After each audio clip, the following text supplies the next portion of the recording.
اللہ اللہ اللہ اللہ نحمدہ و نصلی و نسلم علی رسولہ الکریم، اما بعد۔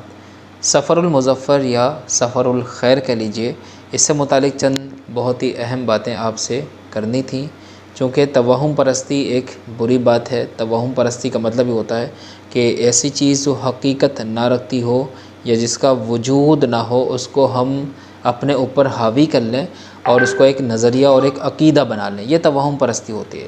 تو اسلام اور ہماری شریعت کی یہ خصوصیت ہے، یہ کوالٹی ہے کہ اسلام کبھی بھی کچی بات نہیں کرتا، بلکہ ہر بات کے پیچھے کوئی نہ کوئی مضبوط دلیل، ایک اسٹرانگ پروف یا ایویڈنس موجود ہوتا ہے۔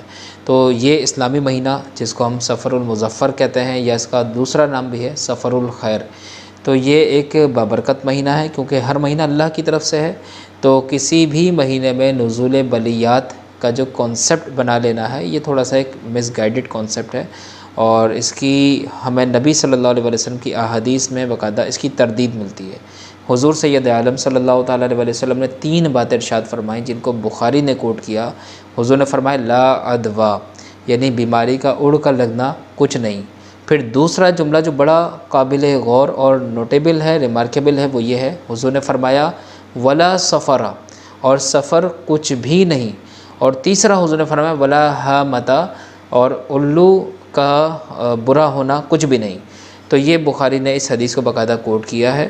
تو اس حدیث میں جو دوسرا جو پارٹ ہے، سیکنڈ پارٹ ہے ولا سفرا، تو اس سے ان تمام باتوں کی تردید ہو جاتی ہے کہ جو لوگ سفر سے متعلق غلط نظریات قائم کرتے ہیں۔ مثلا کوئی کہتا ہے کہ جی میں سفر میں شادی نہیں کروں گا، کیوں بھائی؟ کسی نے کہا ہے کہ جو سفر میں شادی کرتا ہے یہ بڑا منحوس مہینہ ہے اور اس میں نکاح قائم نہیں رہتا بلکہ ٹوٹ جاتا ہے۔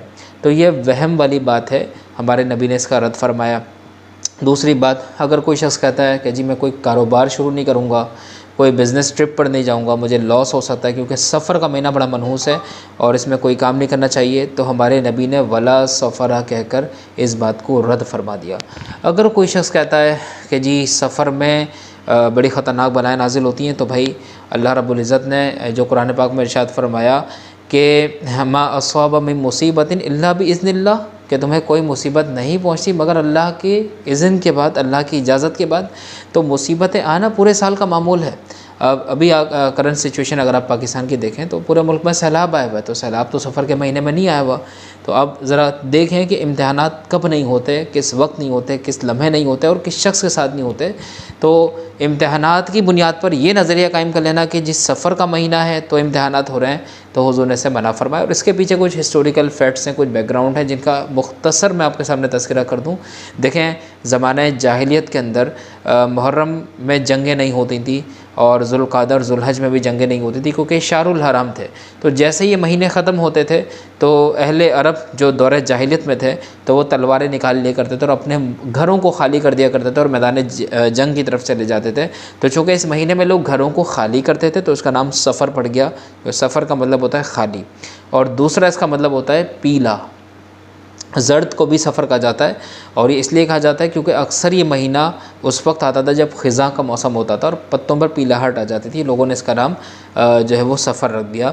تو سفر کے بارے میں جو غلط نظریات ہیں ہمیں چاہیے کہ ہم اس کا رد کریں، اور ہر دن، ہر مہینہ، بلکہ ہر وقت، ہر لمحہ اللہ کی طرف سے ہے۔ امتحانات کبھی بھی آ سکتے ہیں، کسی وقت بھی آ سکتے ہیں۔ ہمارا کام کیا ہے کہ ہم صبر کریں اور اس امتحان کو دور کرنے کے لیے، مصیبت کو دور کرنے کے لیے تدبیر اختیار کریں، نہ یہ کہ اپنا سارا ملبہ مہینے پر گرا دیں کہ یہ مہینہ ہی منحوس ہے۔ اور آخری بات کہ جو 13 تیزی کہا جاتا ہے سفر کے ابتدائی 13 دنوں کو، تو یہ بالکل غلط ہے، اسلام کے عقیدے کے خلاف ہے۔